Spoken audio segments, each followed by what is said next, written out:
Awesome. Yeah. Welcome to Beyond Baroque. Welcome to the Wanda Coleman Theater. And welcome to Dada and celebration of MAINTENANT 19. Congrats to everyone who is performing. And check out the beautiful anthology in the bookstore right across the hall. We have several copies. So support your local bookstore, support MAINTENANT, support Peter, Kat, and all the amazing poets that are included in this anthology. I'll just be very brief. My name is Ivan Salinas, Programs Manager here at Beyond Baroque. Yeah, thank you. Honored to be a part of the crew. And Beyond Baroque has been around for 57 years. We are in unceded territory. I want to acknowledge the communities, indigenous communities that are still with us, and they are the original stewards of this land. That is the Tongva, Tataviam, Chumash peoples, all throughout this settlement that we know as Los Angeles. And if you want to know more about Beyond Baroque, you can always visit our website, beyondbaroque.org. We have our calendar of events. What we have coming up in the new year is very exciting. It's just not there just yet, so I apologize about that, but it will be very soon. We'll have a short break after this weekend. Well, actually, our final program will be the closing exhibition of East of Western, which features several intimate portraits of Charles Bukowski taken by Joan Ganny, his photographer in the 1970s. And you can see all those portraits in the Mike Kelly Gallery. It starts right here outside of this theater, but the rest of the photographs are upstairs in that small room we call the Mike Kelly Gallery. So they'll be on view up until next weekend. So this is your last chance to see them. And we are going to invoke Bukowski here in the theater next Saturday at 2 p.m. About 12 poets, all from Los Angeles, will be reading Bukowski poetry. And we'll have beer breaks. We'll have all kinds of elements invoking the dirty old man of poetry. But also genius. When is that happening? It's December 20th. Saturday, December 20th at 2 p.m. And visit our website to RSVP, and you get a friendly reminder for the event. And it's free, so that will be a free event for the community and Christmas holiday celebration at Beyond Baroque. So last thing is, if you want to support Beyond Baroque any further, you can become a member. It starts at $75 for regular membership prices. There are discounts for students, for seniors, and it's a great way to support the direct lifeline of Beyond Baroque, support the artists that come to the space. But if you are willing to donate anything you could always just do so through our website or purchase a book right after the reading. So I want to thank you all for choosing to spend your Friday night with us. And I think without further ado, let's begin Dada. So let's give a warm welcome to Peter and Kat. Enjoy.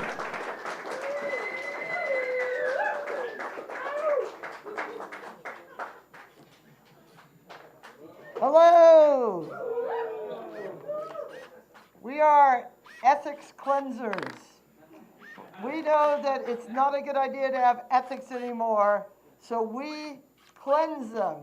We have scrubbing bubbles and dishwasher hands, and every time we think an ethical thought, if we have a good thought, like, I want to help them. Get rid of it. Fuck them. You know, it's fine now. You know, it's okay. Oh, we're gonna save democracy. Fuck democracy. You know, I'm cleansed. No it's okay. More. But actually, what we want to do is expose that insensitivity and complete incompatibility with our future. It's not a part of our future, and nor is it a part of anyone here. and we want to expose that, hold it up to the light, and maybe that'll get through the cracks, like our old friend said. Whomever that was. There were a lot of people saying that. Anyhow, I feel good about it, but now, boom, okay, that's how I feel. Look at this shit. As long as we have these on, we don't have to have ethics. Who said that? Who said that? Oh, it Well, was they said Leonard Cohen, but it was, a lot of people no, said it must that. have been Which one? Monty Python. Monty The Python. greatest philosopher of the 20th century. Huh? Hey, there it is, okay. Okay. So, Nope. this is all in support of our journal, MAINTENANT 19. It's a journal we've been doing for 18 issues. And since 2008, it's a journal of contemporary Dada writing and art with work from around the world, 236 contributors from around the world.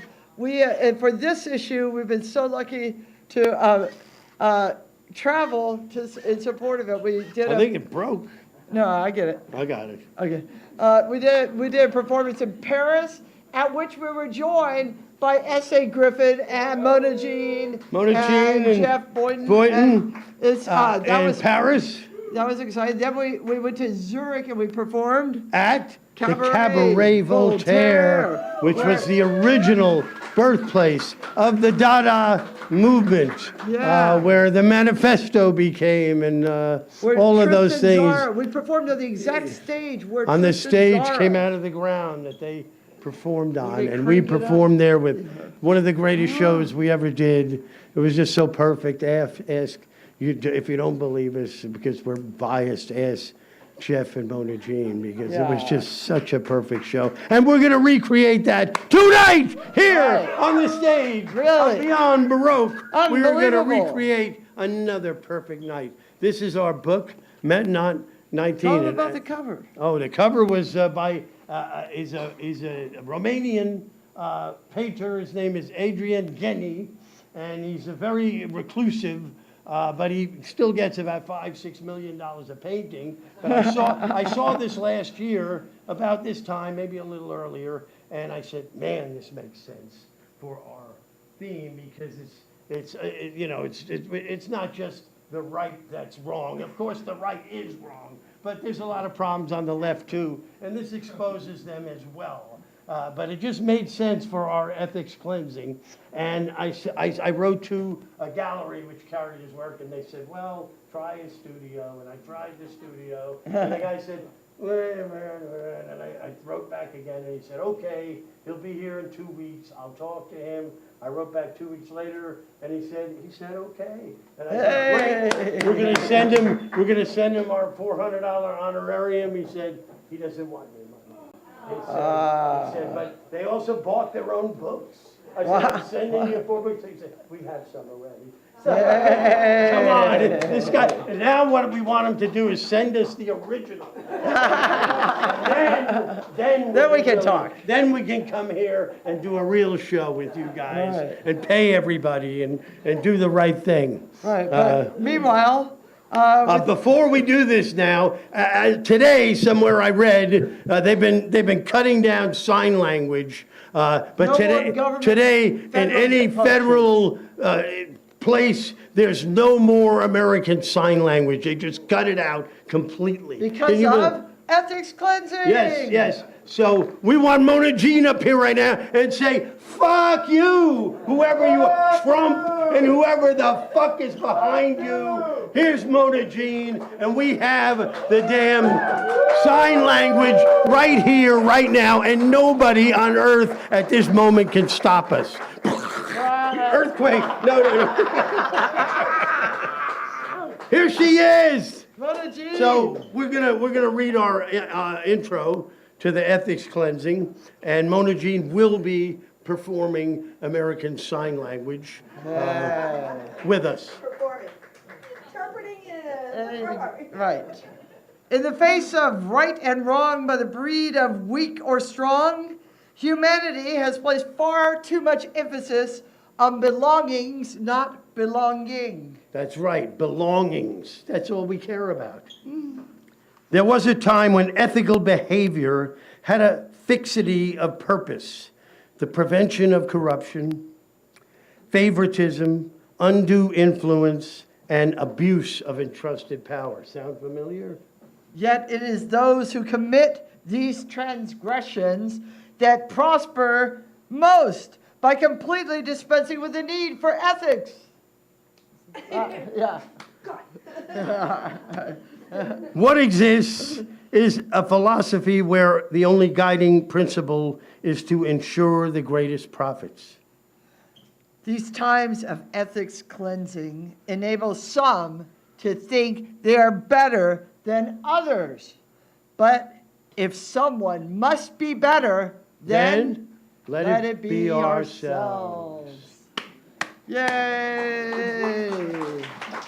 So this is our last performance of the in support of this book. We've had over 151 of the contributors involved in performing, and Peter Karloftis booked all 151 contributors, which is really quite a fascinating thing. You know, Dada Festival, International Dada Festival, virtual with 4 different shows, 46 people reading at New York Public Library, and oh my God, and you know, now we here tonight, so this is it. We're so excited. Thank you all for being there. Thank you, performers, for joining us up here. Give everything you got. And again, nobody can stop you. We're here to support you and your art and our art. Could I possibly get the house lights up a little bit so I could take a photo of the audience? Oh, look at that. Beautiful. All right. Check out all your friends. All right, there we go. Thank you. All right, beautiful. Thank you. Okay. So you don't need, you don't want this here, do you? Can we move it? Our first performer is? Our first performer is Sylvia Wagensburg. And Elliot, right? What? Newman. Yeah, I know. She needs the mic. Oh, you need the mic. That would be helpful, maybe. My voice is not that strong. Well, I'm Sylvia, and this is not an apron. This is not a pipe. This is an image part of a digital collage of paintings included in MAINTENANT 19. And the illustration is called Prophet C.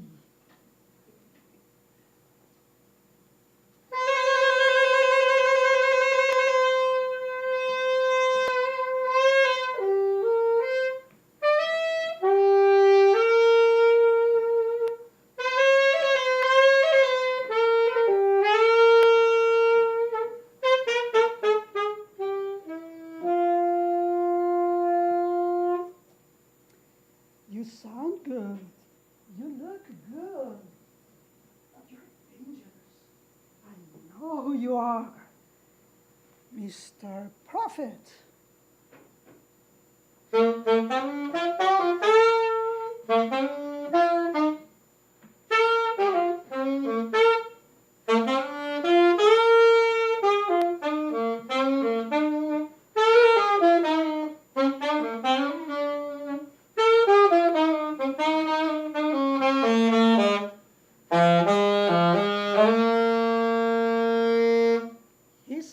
That everybody loves him, and he calls me a prophet because I'm one of the many that knows who he really is.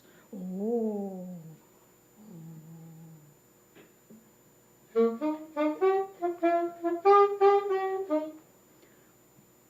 First prophecy.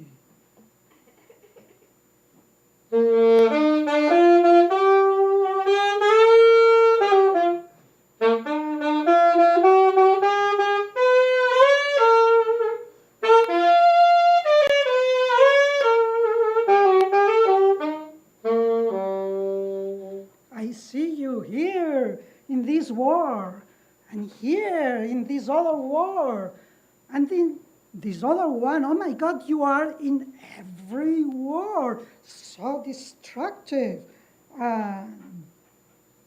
Oh, second prophecy.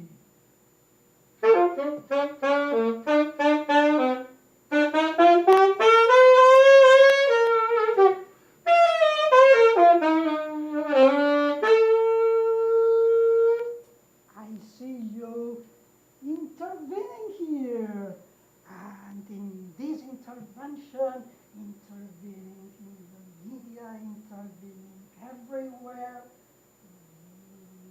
Ooh. Last prophecy.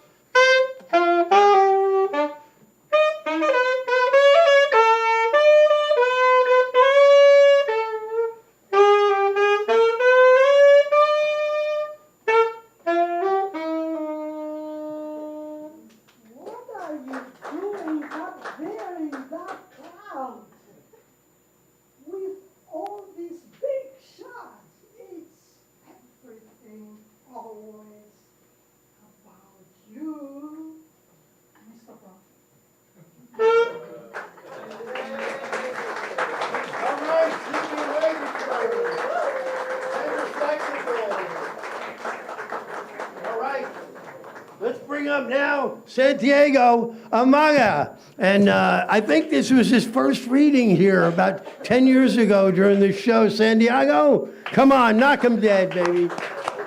You don't mind this, do you? That's all good. Alrighty, I'll be doing 2 readings, one from the new published edition and one that I just recently wrote. The title of this one is Pull the Fire Alarm. After party memento, blistered and seared from the ignition of a forest fire with a freedom firework that was made in China. Industrial morality is replacing the gauze with caulk, fingering the wound and discharging the patient. Our deepest condolences, ice baths for a burn victim, providing the ammunition for a massacre, then running the charity at the memorial. The purgatory of a political promise is a safe room in a horror game, covering oneself with a blanket full of razors. Every tender caress from an ethical dilemma is met with a "I could care less" and another bipartisan war package. Congressman signs his name on a bomb to Gaza with Jubilee. Put the problem in front of a firing squad and let the populace inhale the perpendicular miasma. A sought-after throne made out of plastic and blood should be no surprise when the earth begins to moan and the city brazen with ash and the bodies of children. The human spirit is marked for evolution. Desperate for zenith, a zero surrounded by ones, one day the rain will come. So that was that first one.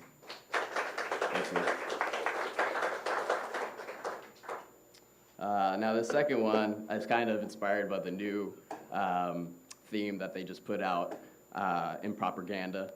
So I was already kind of writing ahead with that one. So you're not invited next time. It's okay. The title of this one is Spanglish Gunpowder. It's the denial of provocation, the nomadic nature of blame that seems to frolic out of focus. Plausible deniability and systemic degradation, 2 isms that are one and the same, riddled amongst the suburban locusts. The devolution of a think piece featuring every single buzzword from Fox News to Al Jazeera to your local communist. The general contractors of crisis acting have modeled the propagandist machine after the human centipede. To exude a unique thought against the Frankensteins of our time is but a blasphemy to the very manufacturers of our sepsis. The constant finger-pointing has caused us all to end up in the Chinese finger trap of American freedom marked by an asterisk. The conditional love of a parent who only gets you on holidays, relying on a transactional adoration that deems you a functional member of society. It's been established that this is normal now, the dysfunctional essence of it being just a matter of fact. The famine that follows the drought, the corruption-soaked vampires that preach religious morality, the freedom of speech that'll get you shot down from the guard tower. the beggar that holds the sign that attempts to garner your sympathy as you scroll on a black screen and add righteous lacquer to your wish list. It's all about choices. At least that's what the mirage has led us to, as the last droplets of water evaporate into the conglomerate of flesh that had become the billionaire class. They'll monetize the sun before they reconsider the damage they've done or continue to do. They'll create a billion conspiracy theories before they embrace the truth. Hiding our people's bones in the marsh and attributing the death to natural causes, looking the other way, praying it all sorts itself out as everyone else does the same. And who am I but a sinner with no faith? All I believe is, in the end of the world, deep fakes, and that the murder of political candor will be a cold case. I turn my head to the bottle, and suddenly the news announces a ceasefire. In the same breath, I raise my glass to celebrate the news announces the end of the ceasefire. So I raise my glass in defeat as I scroll onto the next 30-second soundbite and feel accomplished that I've done my part in making the world a better place. Thank you. All right, Santiago. Santiago Amaya, thank you. He gave away the new theme, so, but I'll tell you one thing, you'll be back reading that piece next year because it's right on the money on the new theme, so it'll probably make the book, so please send me that one, Santiago Amaya. Thank you. All right, and since we brought it up, don't forget ethics cleansing, otherwise I'll have to put the mask back on. That's what our deal is tonight, but the next year's theme coming up, starting January 1st, we'll put out number 20, is impropaganda. And basically is without truth, there's no need for disapproval. They say, oh, the approval ratings are down. Fuck, don't listen to this crap. Don't let this guide your life. Who gives two shits about approval or disapproval? Let's make art our life, and that's what we do, and let's continue to do it. Impropaganda. We won't take it. So now we're switching our, it's so funny, we saw some guy on the street selling these today, these same things. So maybe you've seen them, maybe not, but ours are special. The little umbrellas, the guy was selling them just out here on Venice Boulevard or on Washington. But these are our new ethic cleansing, and the reason we like these that have, they have camouflage. It's camouflage. Is it, wait, you belong on this side. This is our normal. We're seen better this way. The reason that we got camouflage is that, say the drones do come, and, you know, they're coming, the first thing they're gonna drop a bomb on is camouflage. And that means we'll get the fuck out of here. We get first. We don't have to deal with We're this first. shit anymore. Yay. We'll be first. So, thank you for allowing us this moment. And what are we doing now? We're All bringing right. up, hey, Jeff, you should have been coming up. I meant to bring you up here. Yeah, get all set up and we'll keep running our mouths. Maybe Mona we Jean, can away. We got two, you got, how quick will you be? 2 minutes? Very, very quickly. 2 minutes? Hey, Eric, you want to play that, the 2-minute poem? We have Mariam, Ahmed, who's in San Diego, couldn't make it, but she did send this audio, and we'll listen to that, which is her poem in the book, as Jeff Boynton gets set up, and Mona Jean, and we're going to move this out of the way and let them do their thing All in right. just a second. Or let's move that Let's now. do it now. Is it coming? Go ahead, yeah. Hello, MAINTENANT 19 Los Angeles. Sorry I couldn't join you today, but here are the dulcet tones of my voice reading 6 stories, Sistina. Waking several hours before dawn, I ignore the curtains, feeling their shadow, and check on last night's ill-gotten fortune. Switching out the deck wasn't part of the plan, but it worked, with the help of a strong gust of wind. Happy with my hiding place, I drift back to sleep, at peace. The final cry was a call for peace, illuminated by the soft light of dawn, each last breath carried away by the wind. By the fire, a picture frame casts a shadow. It stands empty on the mantel, a remnant of a plan that fell apart like a cracked clay pot, carrying bad fortune. Win at all costs, said the fortune teller under the tent, cool with peace. I whispered to her the details of my plan, which I'd execute at the first sight of dawn. When I tried to sleep that night, I imagined a shadow carrying my luck away with the wind. What was that sound? Was the wind causing the trees to shake? No, fortune could take me out of bed to confront the shadow that threatened to take away my peace.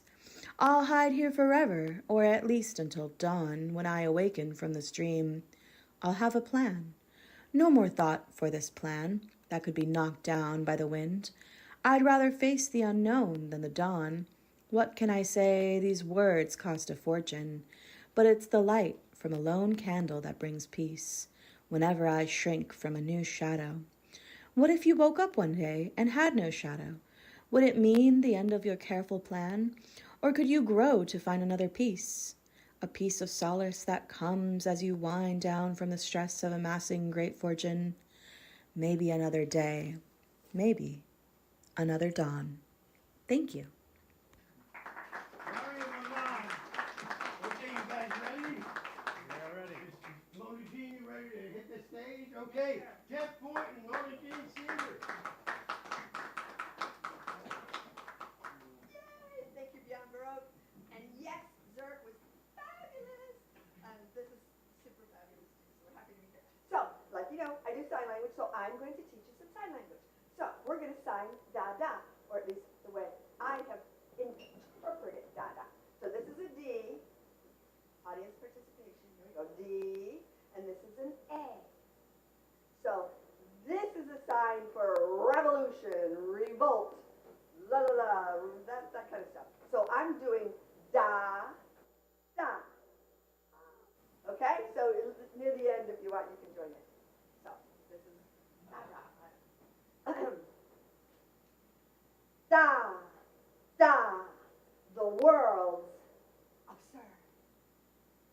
Da, da, the truth is blurred. Da, da, the word means nothing. Da, da, da,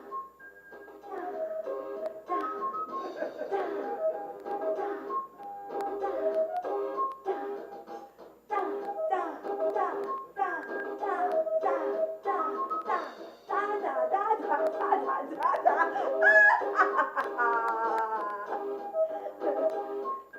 Ethics has been cleansed, honor dissolved, trust broken. But what's truly absurd is we accept the evil in the world. War, extreme extravagance, anti-immigration, our planet forsaken. We need more than a change. We need a revolution. And it's not us against them. It's us against you. You are the few. We are the many. You may have the money, but we have each other. And love is not absurd. To help, to share, to serve each other. You will die, and Dada will survive. Da, da, da, da. The absurdity of anti-immigration. You were born there, so you must stay there. You can't go there. You're not from there. You don't belong there. You need to get the hell out of there and go back there. Da, da, da, da.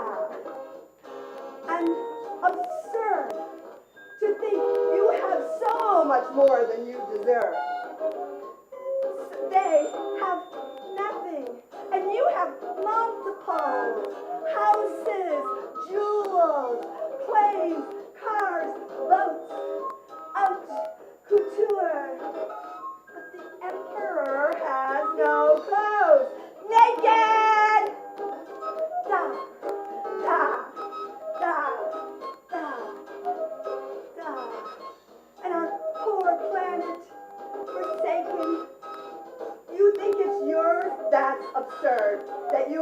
destroy it, your toy to exploit. It's too expensive to take care of, and not precious enough to love. Da, da, da, da, da, but the most absurd is war. And those who want it most are not the ones who serve. Killing to gain more of things that aren't yours, it's wrong. It's fucking wrong. You're wrong. It's wrong. It's all wrong. It's fucking wrong. Wrong, wrong, wrong. That is incorrect. The correct answer is, or score is,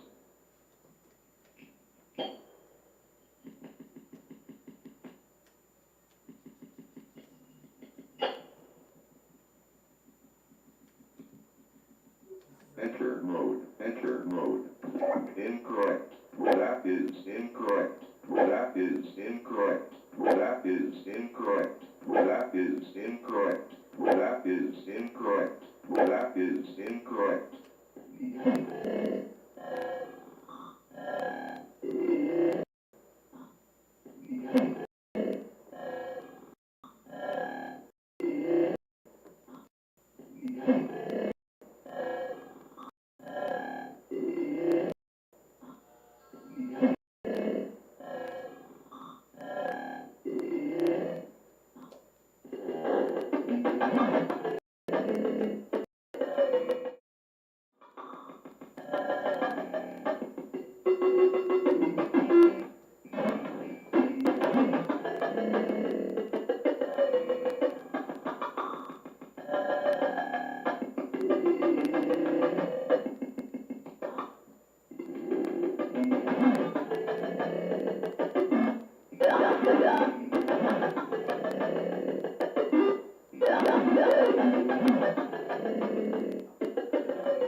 Two wrongs don't make a right.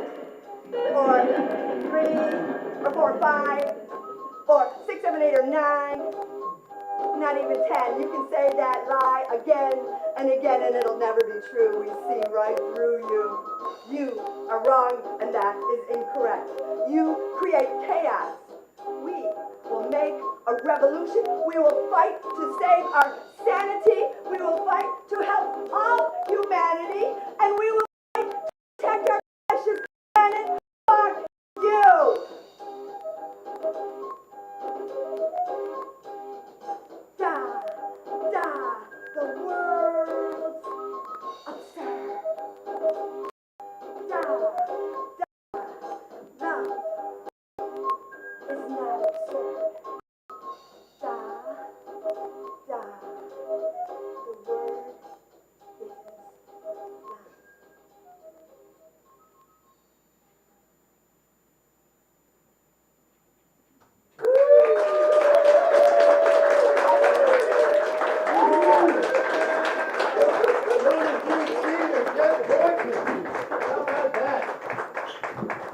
Wonderful performance there, you guys. Hey, look at you. She came up behind me there. So nice. Whoops. Anybody else? What do we got here?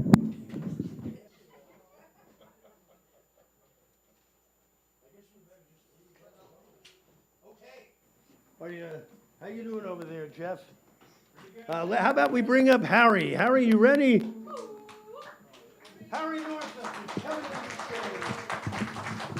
There you go. Is that good enough for you? That's right in there. Okay, go get him, Harry. Thank you. Thank you, Jeff. Thank you, Peter and Kat. A calling. I am my own shield. It's what I have. A willingness to study, a devotion to night's calling, memories of acting in good films, a lifelong devotion to the study of acting, movies, poetry, a lifetime of acting in movies and composing poesy. I am the shield of rambling voices of men and women alone among others, wanting attention. I am the shield of two geese flying alone away from the flock. I am the shield of numbness, of receiving love greater than ever imagined. I am the shield of nothingness, of love within, whole but broken. I put my shield down.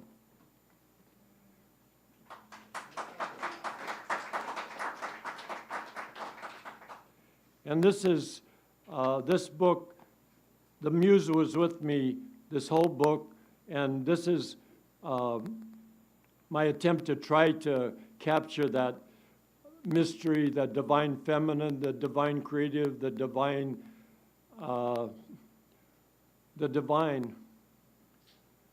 Sunflower eye with green wings, hand mirror, 4 flowers stand as gates, 2 golden rockets shoot past her eye with golden wheat eyelashes. A tree made of wheat stands alone, circles of golden barbed wire, white flower darts, wheat waving, circles the corner, wheat flows down like a waterfall, white flowers a globe large as a planet, flowers flow close to the ground, her eye majestic and sensual, serene golden flowers encircle dark mystery, fire night, wild rushes, arrows, trees, fields, rigors of nights, white flowers dance until golden, until night sweeps its shadow, dark-eyed golden wheat fields, trees made of wheat, 2 white flowers shine a path for opening wings, fragile and thin, green, large as a nation's hymns, white flower upside down like an umbrella, floats, eye behind darkness, blue front wall, golden eyelashes drape over thin golden wheels, sharp rushing arrows, thousands of small fishes, eye like a pearl, high atop a straight, taut rope, arrows rush around eye, blackness saddens death, gold far off, golden winged figure swoops down, has eye like falcon, savage, piercing, alone, golden wing leaves downward trail, her dress many sweeps of golden aisles, black square blinks behind the far-off gold circle, blue sky, scarlet lines, thin membranes, loss, heart, death, birth, golden hands at the blinds. Thank you.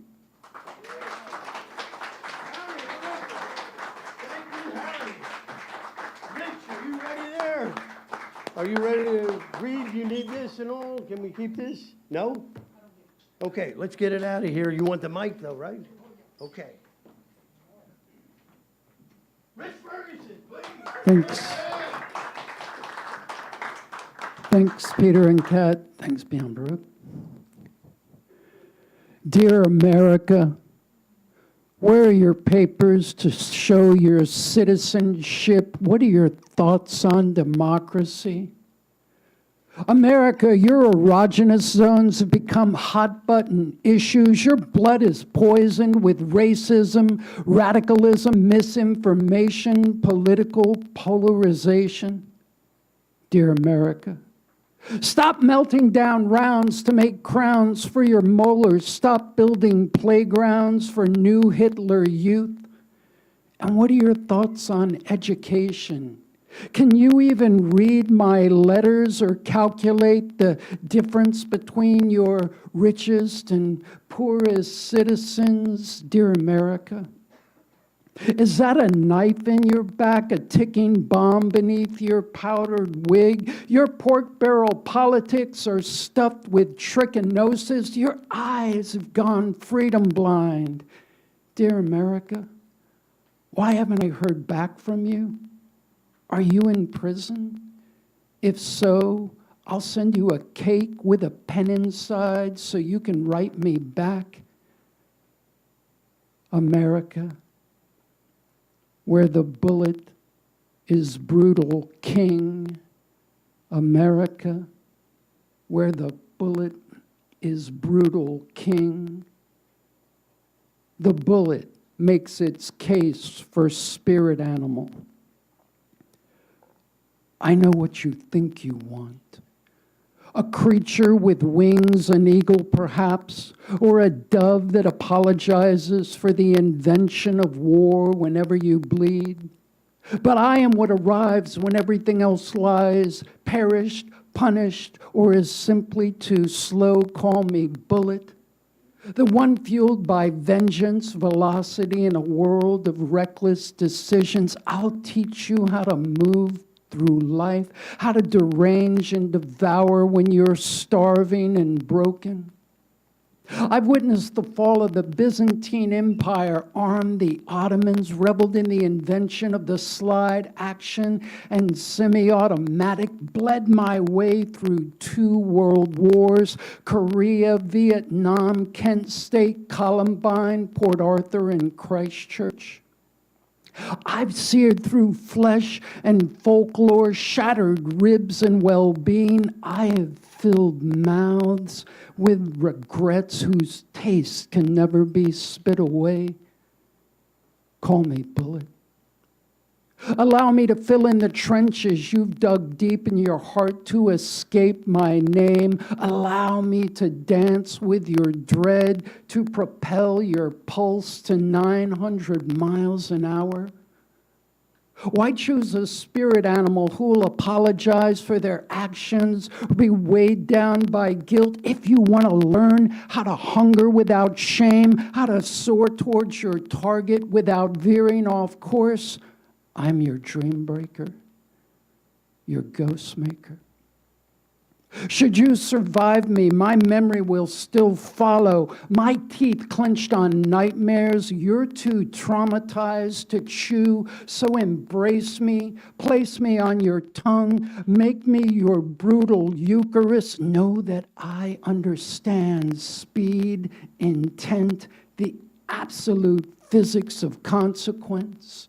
I'll teach you how to enter another without asking permission, how to rupture, disengage, how to live with decisions you can never change. And on those nights you can't sleep, when everything smells like cordite and contempt, and your brain is a trigger, and your last breath can't exit your body fast enough, I'll be right beside you, whispering in your ear, aim true, or don't aim at all.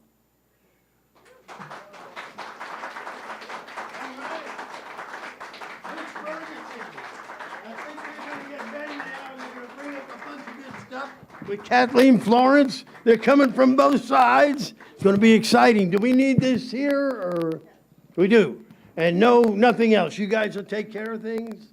All right. Aren't you coming, right, Jimmy? We got Jimmy Vega, we got Kathleen Florence, and we have, can I help you with that? Which Ferguson?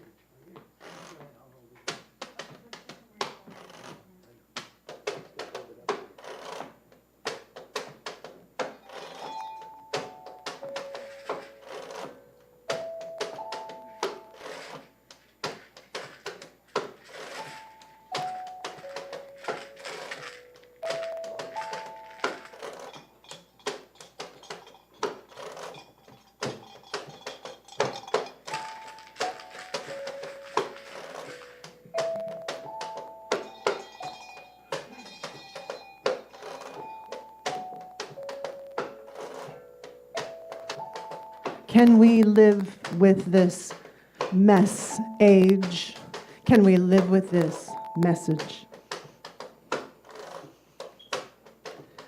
Open windows, clear out clutter, polish rhyme until it shines. Brush your speak, cut your teeth on cutting boards. ironing boards, memory plank stretched between who we were and tidy as you go. Spruce things up, scrub to perfect, scrub to forget, scrub until raw, until only bones remain. Not a speck of dirt, just the grave again. Dig it until only bones remain, until only bones remain. Car wash, whitewash, greenwash, brainwash, dirty work, dirty deeds, dirty hands, dirty knees. Can we live with the messages? Can we live with the mess we make? With the mess we make.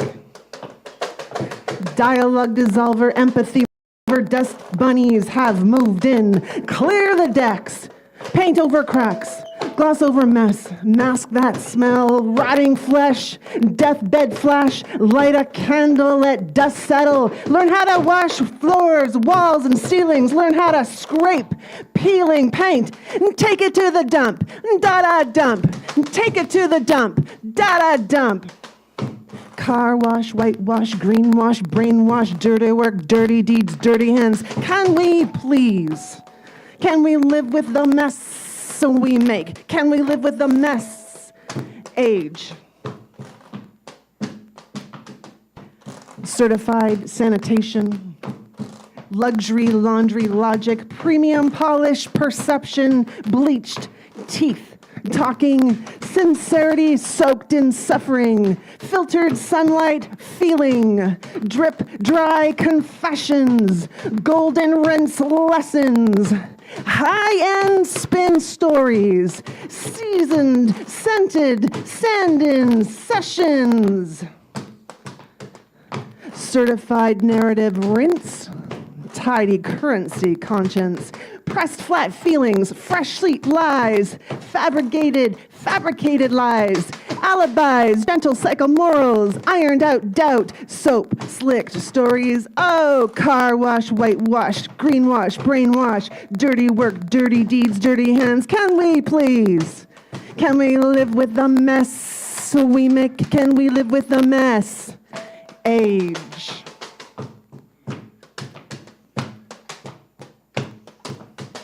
Money wash, spin the cycle, washing my stolen bicycle. Thief, give a fresh polish. Give a fresh polish. Mask the past, burn our beds, bleach these walls, blow the roof off. Give it shine, give it shine, give it shine. Scrub corners, disinfect, defeat, leave no trace. Wash those feet, polish, political, tarnished, truth. Clean your clock, clean your slate, clean as a whistle, whistle for dog, dog comes running, slate wipes clean, sweep under rug, roll rug outside, beat into submission, beat and blow, cobwebs away. Can we live with the mess we make? Can we live with this mess? Age, can we live with this message, this mess? Edge.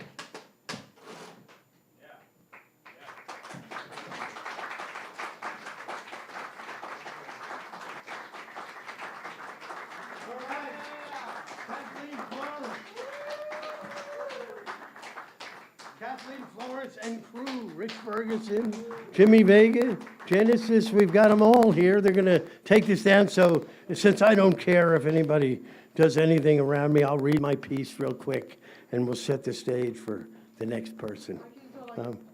You can, okay, no, please. Stand in front of her then. No, I'm kidding. I'm only kidding. I'm happy to do this, believe me. Let's make an art of the deal or no deal. Only a fool wouldn't accept a luxury gift like this from Qatar, says the former and current U.S. Prez. And while the time might seem interminable, one day the orange debris will be cold in the ground. But right here and now, he sits proudly in his seat with co-felon Musk right there by his side, ready to take off. DJT, the Qataris are fools for giving me such a plane. Elon Musk wants to say it's a jet, but takes a hit of ketamine instead. Cut to Qatari Saudis. Note, number 1 supports Hamas. Number 2 helped to fund 9/11. Qatari Saudi 1. So you're sure the remote pilot system will control the plane in any direction? It's a jet. And yes, said the Qatari Saudi 2. And yes, we can fly the jet to any location we decide to target. Cut to the Department of Homeland Security with Kristi Noem and Vice President J.D. Vance. I don't hear any applause. Kristi Noem, so you really think there is no security breach if we give the go-ahead to the president to take off? J.D. Vance, absolutely. I see no problem whatsoever with him accepting their gift. Let her rip, R.I.P. Back to the plane, a jet. DJT, I'm glad they were able to put toilets in each seat. EM, you could say that again, peas in seat. Donald Trump says it again. Back to Qatari Saudis. Qatari Saudi 1. So exactly where do you think would be the most effective target? Qatari Saudi 2. At first I was leaning toward the Pentagon again, but the more I think about it, either Tehran or Tel Aviv would be most beneficial. You decide. Back to the jet. Donald J. Trump. I want a second plane to keep for myself. Elon Musk. Keep this one and listen. I need to get out of here. Can you imagine this guy would take the plane and I mean, what has happened? I mean, this is just beyond the pale of any kind of belief. I mean, we still believe in love, but how can you believe they could give us a plane? Hey, Aram, you want to read? Are you ready, or you want to read a couple of short pieces, and then we're going to get Christian Georgiou. You'll be next, so maybe you want to get your stuff ready to bring on, and that way I calm the stage down for Aram. I figure he'll be okay. You want the podium? He needs the podium. Okay, good. And then we'll clear it off for Christian. Do I need a mic? Maybe I do. Yeah, just right there. Yeah, okay. You good? Yeah, All right. Good to see you. it's good. All right. Aram Sarayan. Good to see everybody. Good to see this show. These are a couple of little poems I thought. This is in memory of Jim Brodie. I don't know if anyone remembers Jim, my contemporary back in New York. Jim Brodie. Can you all hear me? Okay. On a dark summer night, I met him coming out of the subway on 14th Street. Hank Williams is crawling in the snow by the railroad tracks, he said. So I knew it was Jim, even though it was late and there were no living rooms for us. Oh, we were literary fellows of our rock and roll generation. And Jim had that wry understanding sometimes given to the helpless. Seems like they like me till they get strong, and then they leave, he said of his women. Nobody but a poet angel would tell you that. He was, in his visceral way, a critic too. Hey, Burp, he greeted me that night, referring, I realized later, to my one-word poems as a dyspepsia. Only a deep poet could see it like that. Well, Jim, I read your poems in the world, and you are there in your glory, dwarfing everybody with your melodic wrinkles. I loved you for yourself, bro. No one else you could ever be. Thank you. And this one is for Joseph Brodsky, 1940, 1996. One is, in the end, helpless in what one does. The world is magnificent. All these tin cans, for instance, the faucets that have been released upon us, and so on. Who could have guessed? And so we dance, poets maybe a little more or less adroitly than anyone else. The clouds survey us magnificently.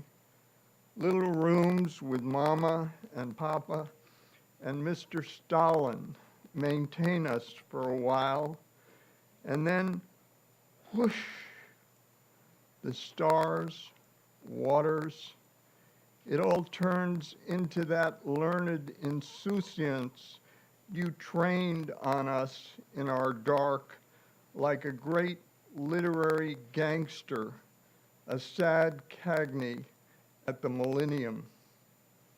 Sister, brother, life. The engine we are, a matter of pure luck, a poet's no more or less. Shelley and Stephen Crane, gone before 30, all those oboes and flutes. I see you at the crossroads in Mother Russia's impervious winter depths, studying, intent, red-headed. A gift is a light, as you were in air, shining in the Urals, shining on the page, released from prison and told to quit the Russian stage. Why not try the States and make a name like a poem? And then home, verses of the nervy heart in speech, a reckless and enchanted mind come this way from God. Akhmatova said, our redhead, what a biography he's got them writing for him. The wind, the stars, the commissars, and God. Oh, Joseph, now among 1,000 oaks. Thank you. Thank you. Thank you, Aaron. All right, we're going to bring up Christian Georgescu. Where is he? Is he coming through out here? Is he out there? Come on, Christian. Are you ready?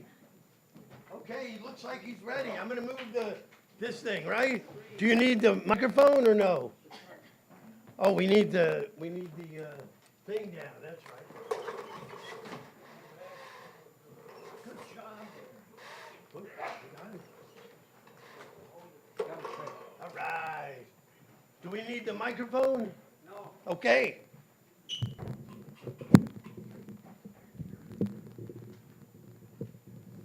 Christian Georgescu.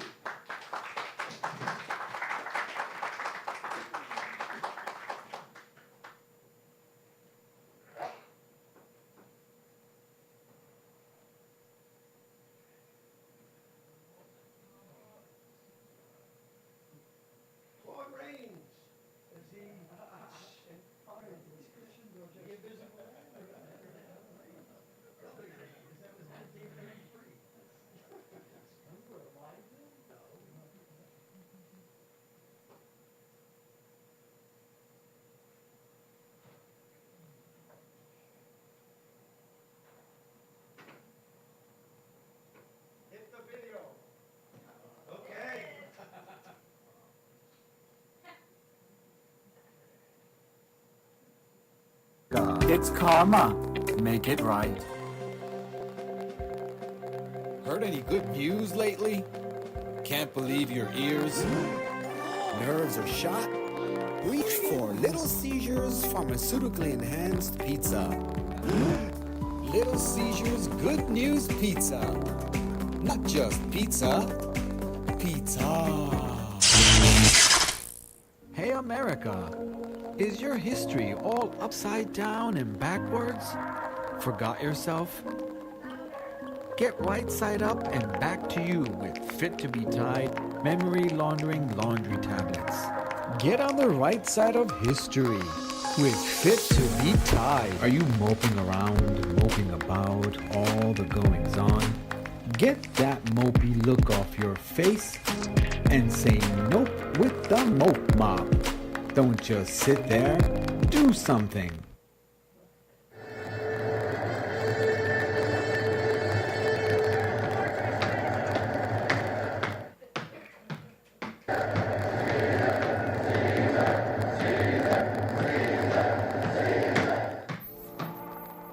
When you need to self-soothe, just want to get away from the end of the world to the zombie apocalypse and just want to make it through the day, reach for the only hypoallergenic cream.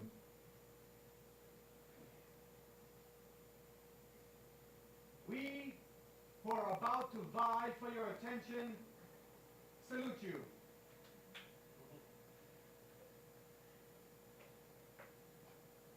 Before we begin tonight's gladiator games, we start with the Pledge of Allegiance.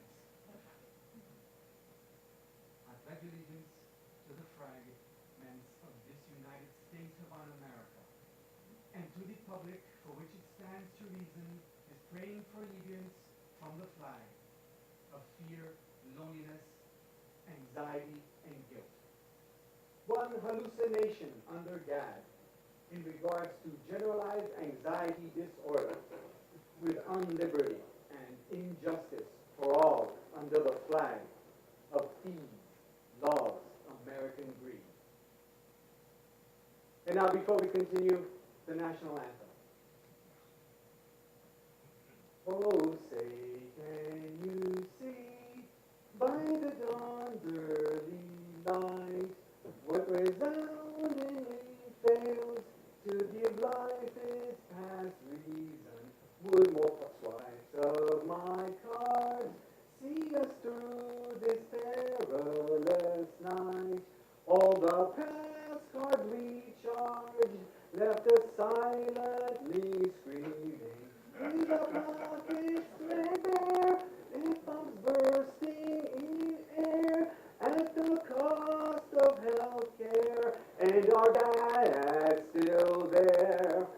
Oh, say, does that big farmer flag or yet wave the copay?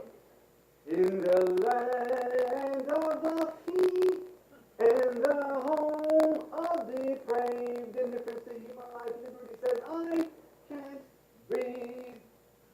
Now play ball if you want to meet eligibility for any meds at all. Now friends, Romans, Lomans on the totem pole, and fellow cunts, tonight, we reach back into the halls of antiquity for a recreation of a battle of carnage, the battle for the soul of America. On the uneven playing field, we have the bazillionaire corporateers with their armies of profiteers and pedophiles and politicians, naysayers, doomsdayers, and facing the lawless, barbarian horde is the brave legionnaires of the 9-to-5 workers slaving away at a minimum wage, praying and waiting for the day when their trickle-down theory takes place. As their take-home pay is slowly whittled away. Are you not entertained? Are you not entertained? Are you not enraged at being entrained in the American way? Me too. Are you not entertained? Are you not entertained at being under the American flag of fees, laws, American greed? Let the games begin.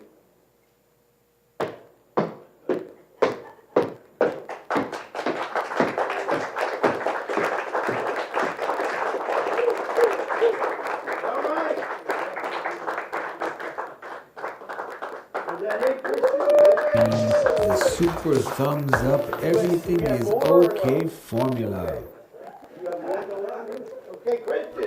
How come we don't have health insurance? How come we can't have freedom? How come we can't live in peace? Beautiful work. Okay, I guess, who we gonna go with next? How about essay? You ready, essay? You need the podium? Well, let's put it back. I don't care. Well, I do. I care about everything. So we'll give you the podium. Okay. And we'll give you the microphone. And S.A. Griffin is coming.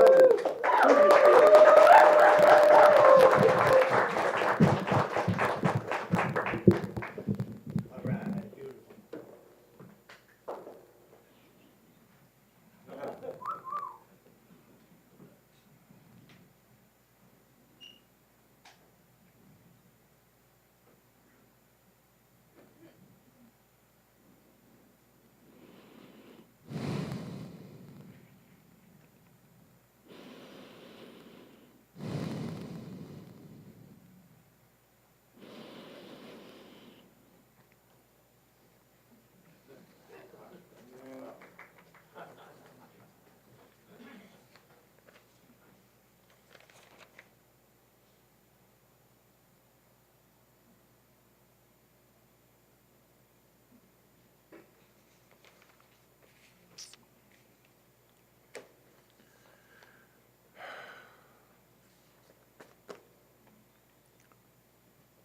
Mind Trump.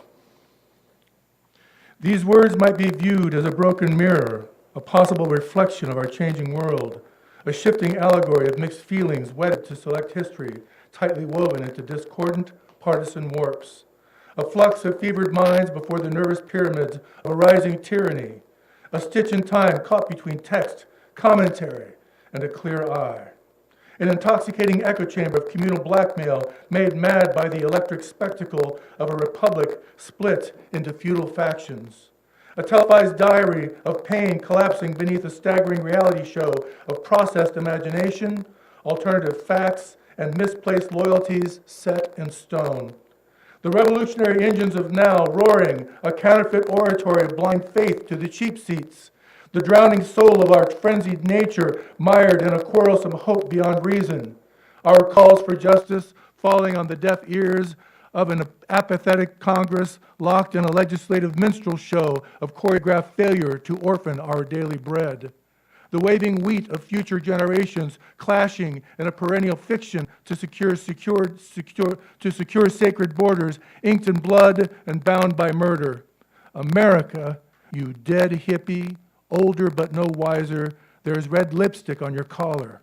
You have become a blue movie of yourself, an embarrassing pornography of riches, a sexist horse opera of reckless enthusiasm caught in the malignant spin of an old realm splendor.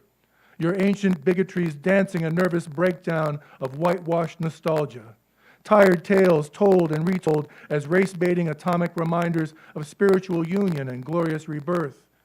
A digital wildfire hardwired behind the rapid eyes of a sleeping nation, dreaming from a cup half full of a past poorly remembered, promising a return to some old Kentucky home that never was.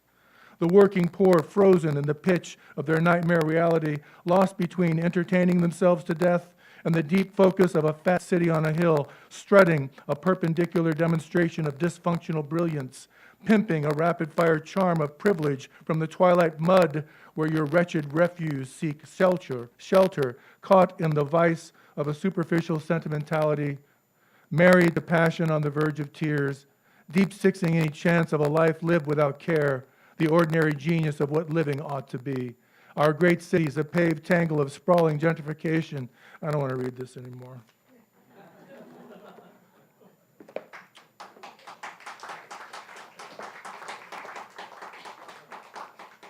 I don't believe in abuse. I want to read Scott's piece from the book. It just might be a living. The emergency room has decided to make house calls. Everyone a doctor for the day. Results just in, the human race just might make it. Sometimes, though, it can't read its cue cards. The world finds improvising difficult. Bullet casings in the sky. The poets run out of words. They are bad at mime. My guide dog has cataracts. The sleep disorder clinic has insomnia. We can still get to the theater before the curtain rises. All we need is to believe in each other. It just might be a living. We're imperfect animals learning to walk. Be careful. Watch that first step. We take it every morning. Altitude keeps changing. I feel the flames rising. I hear the earth screaming. I know where shelter lies. It's in your heart. I know where the next rest stop is. It's in my heart. We just might be alive, despite all rumors saying otherwise. Time to stop pacing up and down the moon. Time for both of us to come home. We've been nomads way too long. I know where our rescue lives. It's in our stupid, vain, wonderful, hurting hearts.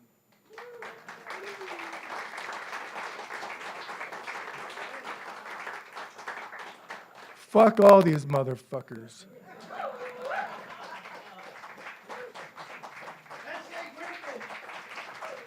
Mark, Hoefer, are you ready to get set up there?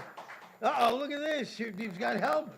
Okay, you don't need this? I do. You do? Okay. And the microphone is good? Yeah. Okay, they're going to set something up real quick. And I thought there was Kat. Okay, and I guess you're stuck with me for another. Oh, here they come. So, Mark Hoefer, please. All the way from sunny San Diego.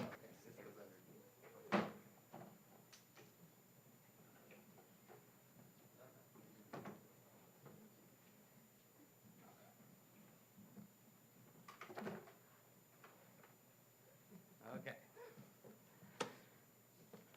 I need these. Hello, my name is Mark Hoefer. This is my twin brother, Steve Hoefer. He's my support system for today. We are here, centered in chaos and unintention, Dada by default. Our pronouns are we, us. We know we don't look like twins, but we are.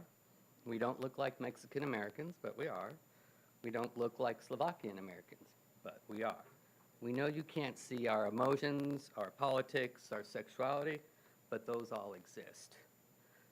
It's so sad how everything decays into meaning, but let me explain my artwork. I did a watercolor. Okay,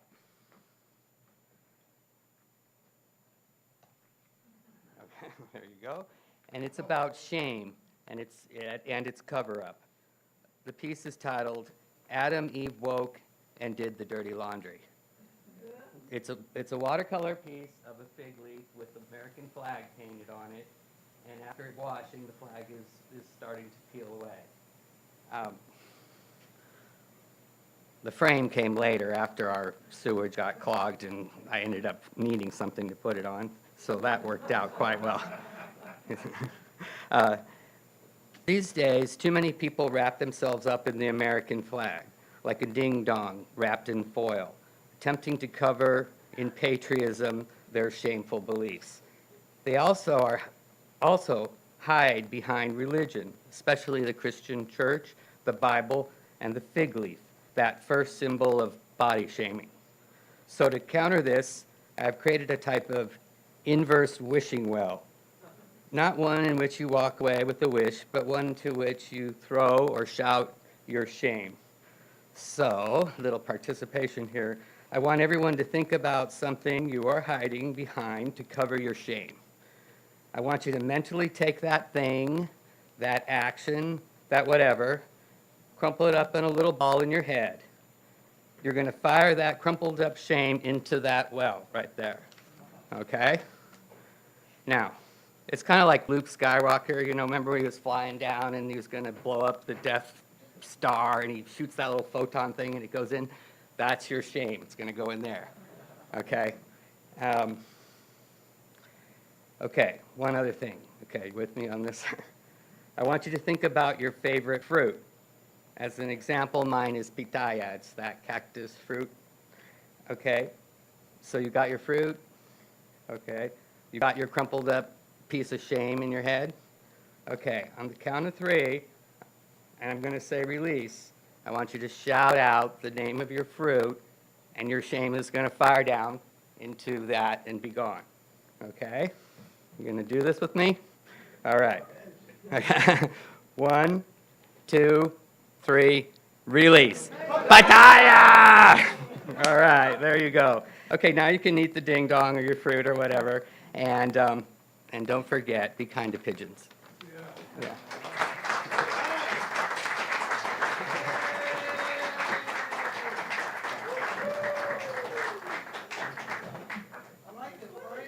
Nice job. Yeah. Nice job by the twins, huh? Yeah, thanks to Steve. Okay, let's bring up our next reader. Tom Laichas, come on. Tom, where are you? Okay, come on up. You need the I'm going to leave the podium for you, okay? All right. Tom Laichas, welcome him. Thank you. Thank you.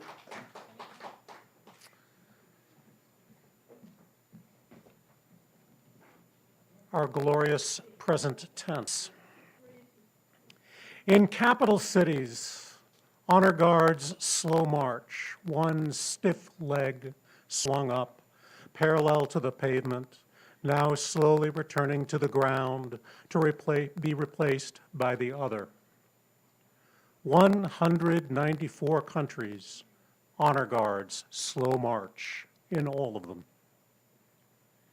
Uniforms such as these guard the many tombs of the unknown soldier. Some tombs contain parts of several bodies. Some contain parts of civilian bodies as well as parts of soldiers' bodies because who knows whose foot is found on the bombed-out street or whose head. In all wars, mistakes are made.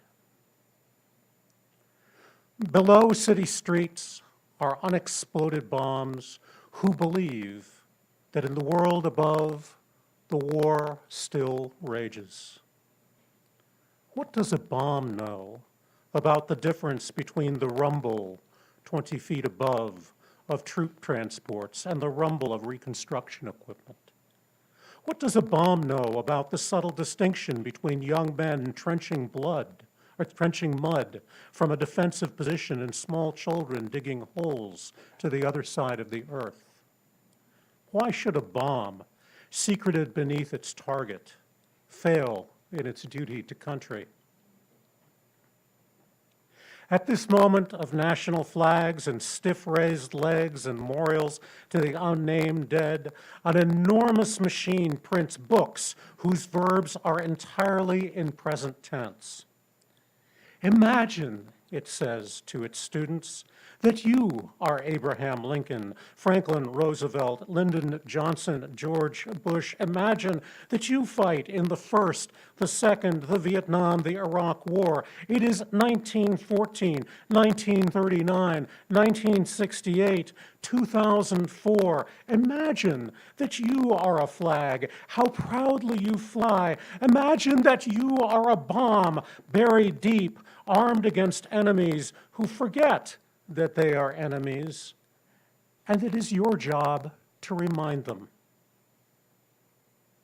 This moment of presidents, advisors, and tycoons persists throughout a limitless present. In this endless now, Supremos order long-stemmed roses from Ecuadorian plantations. They command staff to clean their hotel suites. They request thermostat adjustments. They require that management warm their rooms with British coal disinterred from Whitehaven and Alaskan oil extracted from the Beaufort Sea. Their courteous demands end with an exclamation point that burns with a meteor's melodrama.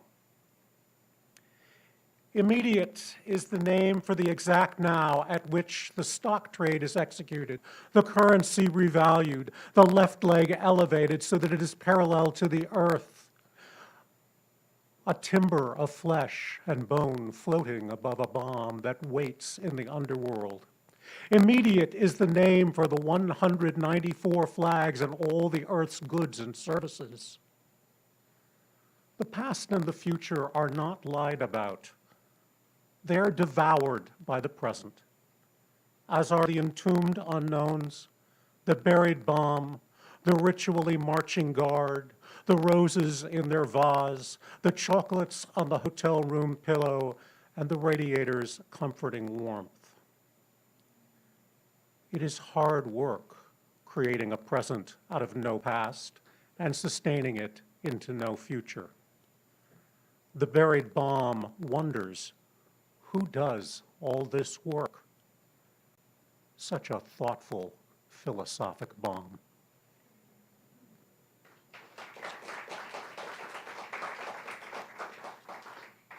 And this from today's hero of a book. Wile E. Coyote orders anvils from Acme. It is a paradox. To crush the bird under a half-ton anvil will make the bird inedible. Though hangdog hungry, Wile E. Coyote orders Acme's anvil anyway, sets it on a cliff, and watches the desert for a sign. The joke is this: he's hungry enough to kill, but then he's killed by his own anvil. Get it? We want to see it again, so he's resurrected. Unsteady, dazed and dizzy, he's famished by now, already thinking of his next anvil, and so are we. So we send him the anvil, free of charge. 2 tons this time, because heavy is better. And the look on his face when he knows he's about to go extinct is really funny. There's nothing like cartoons. Drive Route 42 through the Monument Valley.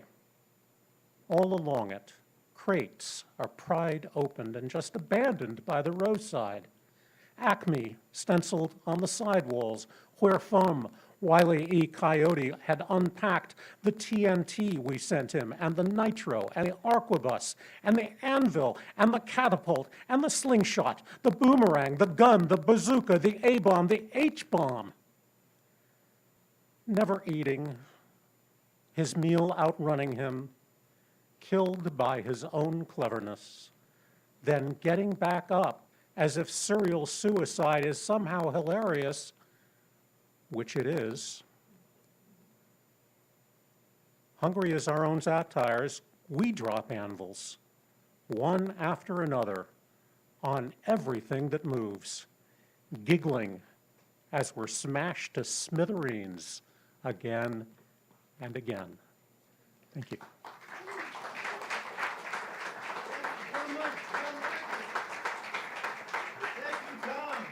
He's absolutely right. That's what we publish. The MAINTENANT journal is a journal of contemporary Dada writing and art. And of course, the Dada movement began in World War I, during World War I, seeing the horror of so many corpses piling up daily in trenches for no reason whatsoever, kind of turned them against all that had happened up till then, and they created sort of an anti-art. And I think through these 100 years, or 109, 10 years since, what we do with this contemporary Dada is absolutely anti-militaristic, anti-war, and our themes prove to always carry that inside of it. So that's at the bottom of everything we do, want to carry on. And you know, we're saying, well, we're failures. No, we're not. We're here, we're all together, and everybody in this book belongs, and every piece belongs next to each other, and it carries this thought, and maybe little by little we can change the world out there. But in the meantime, we're in here, and we are changing the world, and I thank all of you for being here. So please, now let's welcome Bibiana. Where's Bibiana? Padilla Maltos. Come on, Bib. There she is. Do you need this? Do you want this or no? Oh, you'll take it? What do you got there? Uh-oh, she's got someone. Oh, you're coming too? Michael? I got stuff. I thought it was me. I'm like, okay. We're anti-war. Don't take the clothes. So, life is rough. Peter and Kat, thank you for another great MAINTENANT.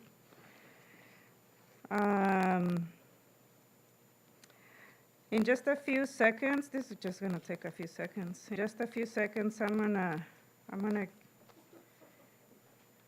give back your own regular life. What am I doing with this? Oh, for me to eat it? Ah, okay, watch out. I guess that's.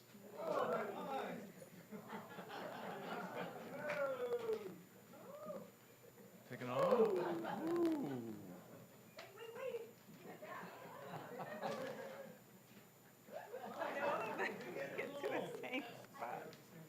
Uh-oh. Sorry. I knew. And if anybody needs your own personal life back, I have about 10 more. Thank you, guys.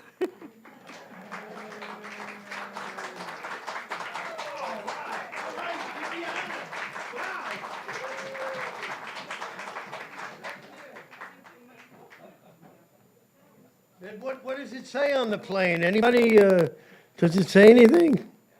What? Okay, it is. Standing room only here. Wait a second. Who's next? I gotta look. Hold on. I meant to look, and now they've taken it away from. Oh, here we go. They can't take that away from me. Okay, let's go with Bronwyn. Mauldin, you are here. Is this okay? All of this? We're gonna leave you right here. Bronwyn, please welcome.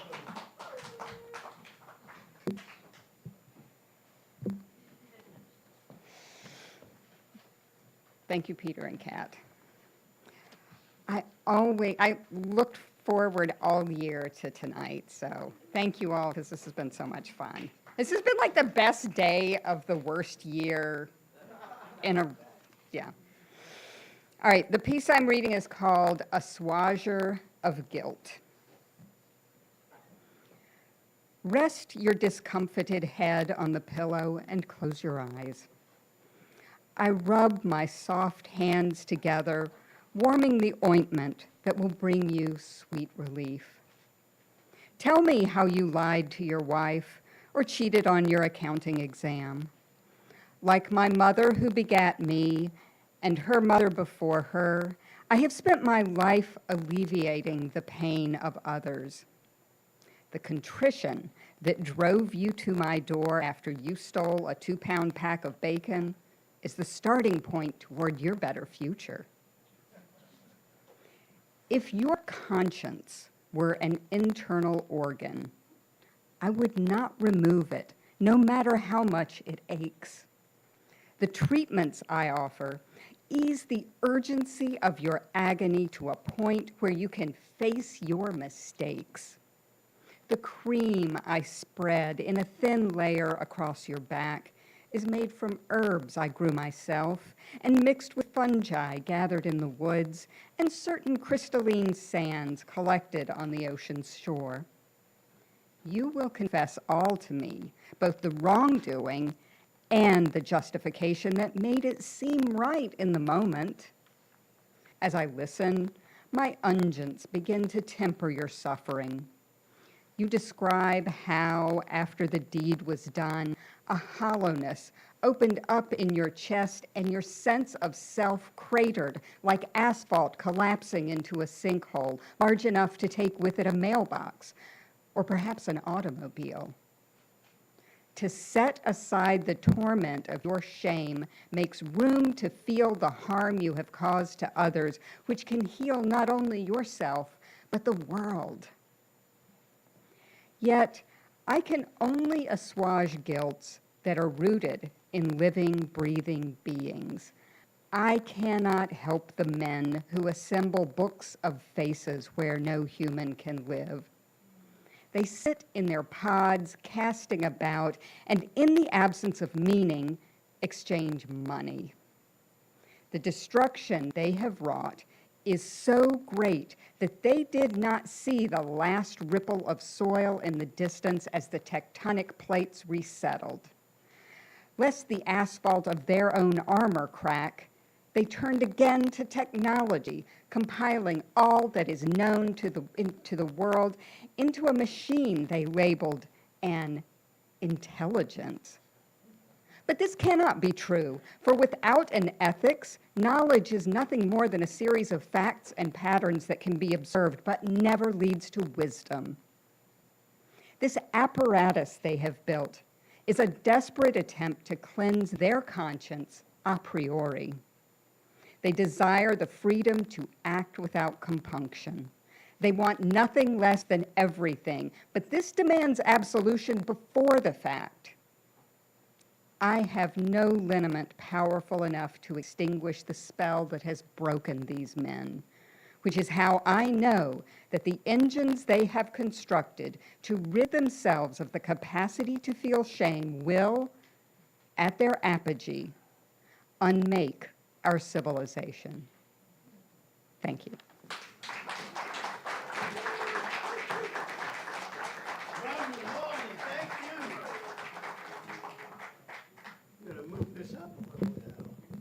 Okay, let's see who's next. How about Mike? Mike Mollett, you want to get back on stage?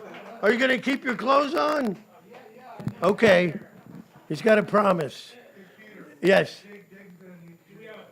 What? Okay. Oh, yeah, okay, I'll leave it here. Not a problem. I'm bringing up Mike Mollett. No, come on up here. I won't take it away, okay? You're coming up here, right? Okay, Mike Mollett, give him a big hand. Go get him, baby. Big hand, big hand. Oh, God. So does it take crap that's going on around us to get us all together like this? Oh, it shouldn't be.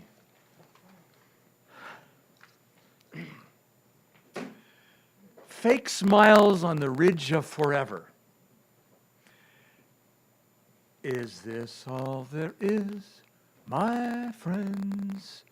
Out of cabaret, a bitter tea by the buckets full, behind our backs, in the back rooms, closed doors opening crypto bank accounts of Mar-a-Lago archipelagos. Sneer at the other side, always the other side, well, so to speak.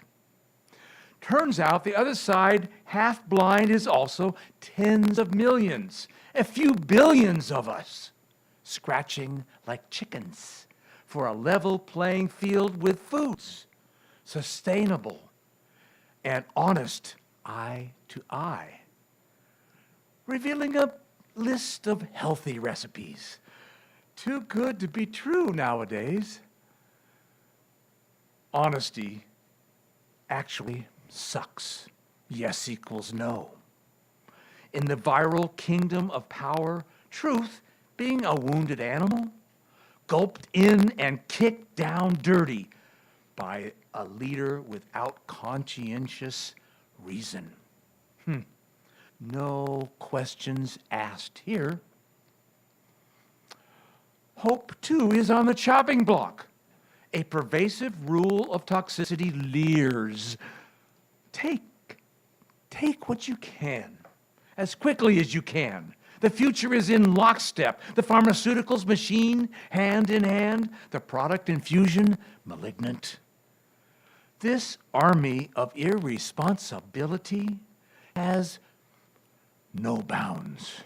It's hard to think for ourselves when the dice is marked, the golden tables crooked. Leprosy of reason steals the ball of justice with judicial landmines and lies, wiping out the out-of-the-box thinkers without freedom. The beautiful egalitarian dancers who move us beyond hats and our isolated selves. Well, cheers! We drink our healthy piss. This will not hurt us. Then spit a fine gulp in the faces of the well-connected gunmen and women who perjure themselves quite easily to the cameras in the bedrooms of Congress and corporations. It burns them. How close can we get to this dark side matter with our kind stronghold of wisdom, adjusting to make sense and more sense to be heard? It must be heard in the uncertain weather from the borders of wonder and chaos.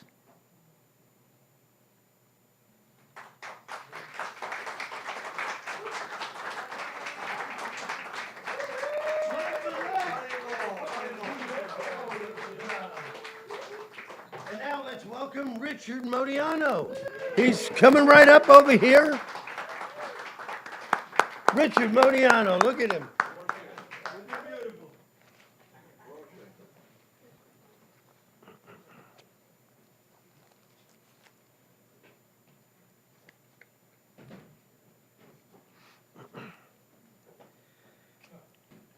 Preamble.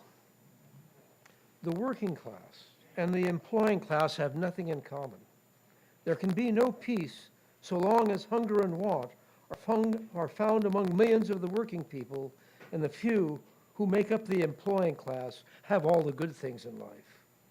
Between these two classes, a struggle must go on until the workers of the world organize as a class, take possession of the means of production, abolish the wage system, and live in harmony with the earth.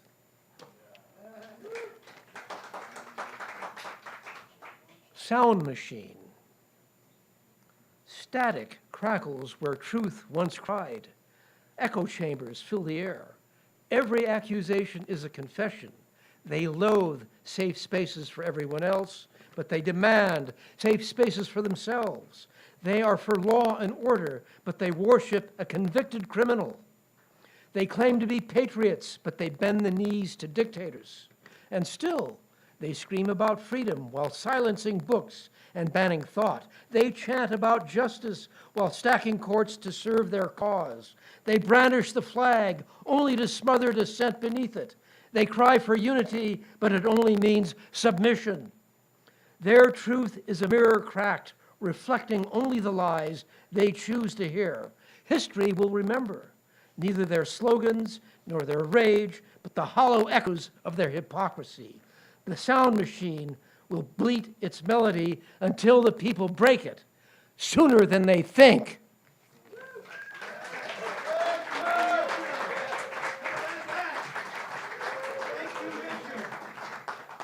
So good to see you. Now we're going to bring up Travis Richardson. He's from the back there. Come on, Travis. This book has 237 writers and poets and artists, and they're from all 7 continents. We just found out the other day one of them was in Antarctica when they said so. Travis Richardson, please welcome him. All right. Thank you. So, this, at the end of the day today, I started feeling a little bit sick, so I'm already starting to violate, I think, the ethics cleansing, and that I'm trying to keep people here safe. So sorry about that, Peter. That's like violating a rule. Okay, but so I'm going to read from my story in here called Anonymous Confession, Republican number 37. I had ethics once, back when it mattered, but now nobody cares. I tried to do right, tried to tell the truth, but saying the truth got me in trouble with donors, lobbyists, billionaires, political action committees, conservative media, and voters. My constituents do not want to know the truth. Like an inverted masochist, they demand lies that will hurt them because the conservative infrastructure, a Svengali dominatrix, tells them to swallow the lie, to lick it off their boot, and they obey. They will not hear no other arguments unless their masters permit it. My colleagues urged me to toe the line. Lobbyists swore they would crucify me in private and public life. Billionaires and conservative influencers harassed me. Challengers raked in money to primary me. So I saw the light and I changed course. I am wealthier than I've ever been and untouchable in a solid red district. There is talk of a Senate seat or possible cabinet position, as long as I vote as instructed and continue to spew lies and hate. Now I watch as my soul in this once great country swirl into the abyss. Yeah. And so this next one, it's I just feel that I'm just blessed to come here and the offer to read, because I'm not really a poet, but there's such great poetry here. So I feel like what I've written next is a polemic or maybe a poemic. I don't know, but anyway. Okay, so this is Generation X. You suck. Yeah, a complete waste of potential. So many possibilities unfulfilled. With that oh so surly, non-committal, anti-establishment attitude that you allow geriatric boomers to remain in power, and you will probably cede your remaining clout to millennials, which might be best. Millennials grew up with 9/11, never-ending wars, the Great Recession, whereas Gen X had a vague threat of the Cold War glossed over with MTV, muscular men spouting taglines in violent blockbuster movies. You played outside unsupervised, rode bikes without helmets, drank water from garden hoses, no rules, just full unfettered freedom. And then, as graduations approached or occurred, the Berlin Wall fell. A new era of infinite peace seemed possible. Gen Xers, you had no idea how good you had it, but you were unsatisfied. Contrary, a bunch of posers who raged against Al Gore, wrapped in self-righteousness, arguing both parties are the same, and then folded like a hollow Pepsi can, the voice of a new generation. When Bush, too, left the Paris Climate Accords, invaded Iraq, gave us $1 trillion debt, and only found your voice for a moment during the 2008 housing crisis. Occupy this, occupy that. So loud, so bold, making noise on the back of a perceived dying lion, until there were fewer cameras. Organizational structure and revenue were required, and the lion regained strength. Then the movement died with a whimper, because you were half-assed revolutionaries with attention deficit disorder. Because sustaining anger, care, or whatever is so hard to do when you encounter pushback. So now, when you, middle-aged Gen X, were faced with the choice of voting for a woman of color who represented a lackluster status quo, or a coup-leading megalomaniac con man focused on cruelty and chaos, you chose the latter, the only generation, men and women alike, who voted for the return of the orange traitor with enough numbers to hand him victory. You'd rather burn the country to the ground if you can't get everything you want, if you have to recognize others who are different, if you are inconvenienced by policies that save lives. So in summary, fuck you, Gen X. You indulgent, woe is me, smash everything to smithereens if I'm not satisfied cynics. And fuck me for being a part of you and doing so little, being so quiet, putting up a meager distracted fight. We are an irrelevant generation, except for assisting in democratic suicide. Generation X, You put the X in exasperate, excruciate, exacerbate, exhausted, excluded, exiled, extinguished, extinct. Thank you.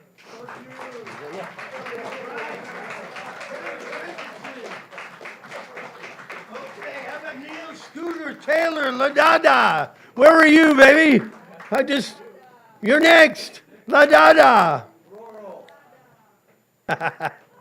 Are you coming? Here he is. Give him a big hand. And then we have four more reasons. And look, Essay's coming up with him. Yes, I'm back. You thought you got rid of me. And Mollett. Don't take your clothes off. These are the words of Neal Taylor, who's hiding behind his art.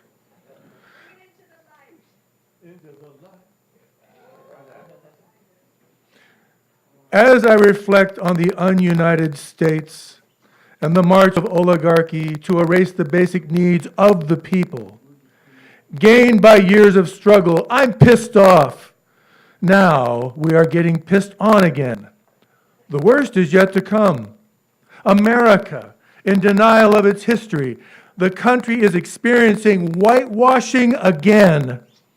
I think it not best to hide in a corner, mesmerized with entertainment, or crouching down on the ground and crawling like a broken turtle. Freedom and democracy are at risk, and the ultra-rich await resistance.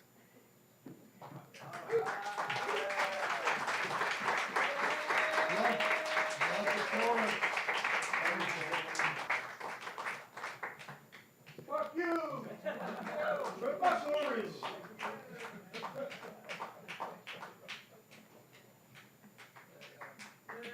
Good job. All right. You don't want this though, right?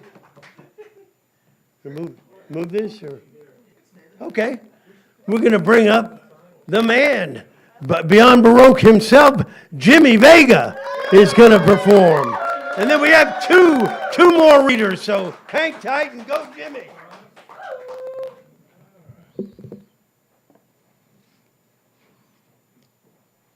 Here's a joke. X tells me she's tired of trying, tired of everything constantly shattering. Someone threw a brick to the window of her irises, and now everything she tastes is colored blackish blue. She hardly stains her lips these days. Nothing matches the fear of her father being deported. But she gets up every morning anyway, despite the taste of metal that lingers in her mouth after she's stopped dreaming. X tells me she's tired of listening to slow dive songs, whispering melodies inside the hem of sleep, trying to erase cacophonies like amber rain. I can have my world destroyed. I'm used to it. She sighs, as if heartache was a private soliloquy to God, dust-stained knees on the verge of fragility, mumbling invocations like reading a laundry list to herself, tasting salt of casted sigils. X tells me she's tired of trying, tired of sleeping, tired of eating, tired of dealing with differentials, tired of dreaming, tired of collecting letters from the Department of Justice, tired of cheap wine breath staining her voice red, tired of 1:08 a.m. phone calls, tired of feeling defeated. X tells me she's tired of pressing keys. Chopin won't cure her heartache or hide her father from ice. She's tired of circling cloud corners inside her ruminations like heavy sleep lids during Nocturne number 20 in C-sharp minor, like Nocturne number 20 in C-sharp minor.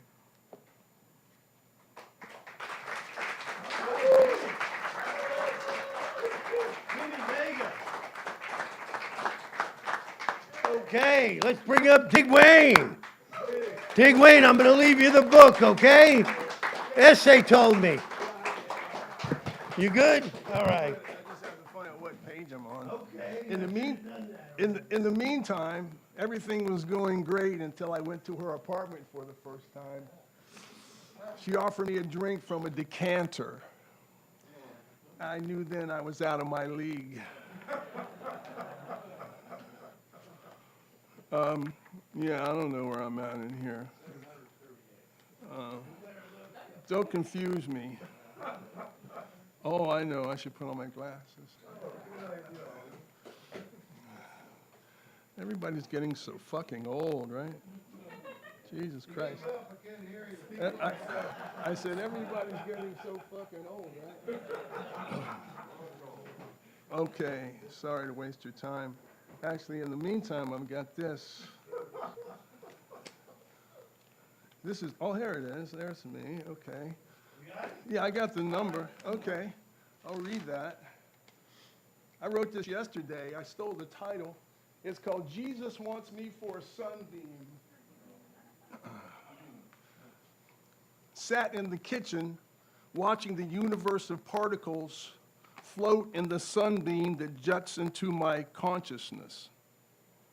Shadows shift only as fast as the earth rolls. There was no hurry, there was no time, there was no now. There was love, there was death, there was birth. We are outside of time. The homeless woman in the Chanel jacket told me so. I have to relax. I choose to believe her. She has no kitchen. Her window is everywhere. We are the particles, we are the universe, slaves to the sun as we toil in search of happiness, chasing hand-me-down ideas, hiding in the darkness. Oh, happy day.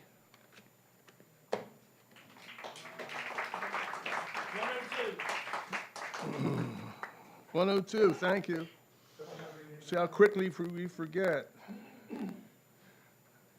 I kind of haven't read this for a long time, so it's kind of new to me. It brings me to tears to dance on the ashes of America. A joyous choir of stripped gears, burnt out clutches, punctured melting pots. Blind billionaires begging for sight. Wildfires, metaphors without rules, catching the charred hope blowing up to blue skies. Somersaulting embers comfort millions as they circle existential drains. Cherry-picking truth and faith, voting for whimsy, turning the horizontal upside down. Guardian angels packing their bags, absurdity is king, there is no protection for rational insanity. Thanks. Yeah. Thank you, Kat. Thank you, Peter.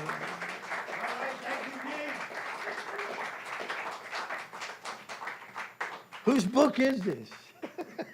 I think we've got ours over there. Is that yours essay? No. Oh, well, anybody leave theirs up here? Okay, good. What's the one you have then? Oh, okay, good. It's, hey, exactly, hey, he's right here, Daniel Yarian. Bring him up. Come on, Daniel.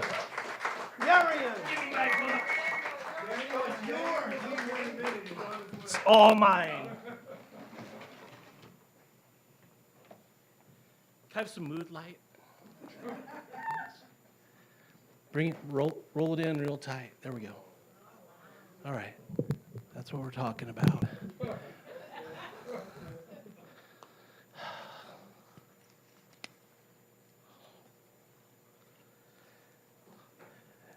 Empire of more! It starts with a man-made will and a man with the darkest heart, gasping for breath, entombed in the planet's girth, pulling himself up and out from a pool of greed, of minerals, roots, and shiny mud. Connecting a network of life familiar with death. A self-planted crop growing more fearsome with each day of self-preservation. No greenhouse, nor farm, incubator, or zoo could harvest the soul surrounded by the tallest weeds, growing grim and curiously immobilizing, while turning the inside hollow and the outside bitter. Near the end, and the dust blows harder while the plot thickens in the sand, pouring out of a broken hourglass, once filled with plans, promise, progress, no more.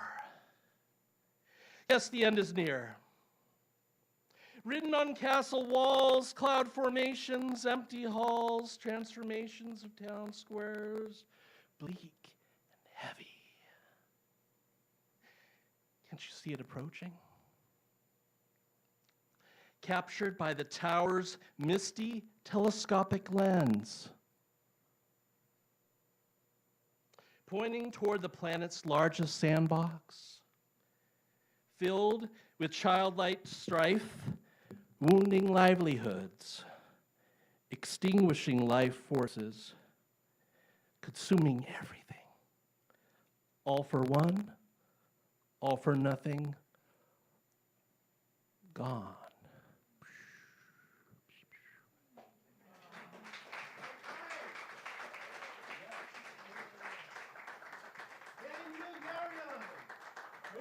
We don't want the thing either. I guess you can leave the lights like this too. Woo-hoo. Wow. She's got to get on that side. That's right. Thank you What a all. show. This- Thank what a everybody year who and- was on the stage with us. Oh, my Okay? God. I've run my mouth enough. Let her talk. Thank you, everybody. This is one of the most beautiful shows we've ever done. It's just like so many moments, and I'm almost crying. Just it's just as this is such a response to all this crap going on in the world, and it's just we're doing it. This we can do. This we can have some control over, and it'll spread. Believe me, it spreads. So that's it. It spreads like gold, molten gold. Covering them, letting them choke on it. And 19, and yes. remember now, we've got number 20 coming in propaganda. And usually I love to, have an idea of what I'm going to put in propaganda. And I know Santiago, Amaya Here's the microphone. is number one, so at least we have a place to begin. And you laugh, but I mean, every year I'm like, what am I going to start with and what are we going to connect with? Well, everything that he spoke of is a connection to what we came up with when we came up with the title. So in propaganda, January 1st to March 15th, but think about tonight and all the great moments we had tonight together. Thank you all for coming. And beyond Baroque, Jimmy, and where's Yvonne? Yvonne, is he here? And Eric, and Genesis, everybody here. Thank you guys for putting up with us, putting in with us, and all of that. Thank you. All right. Thank you.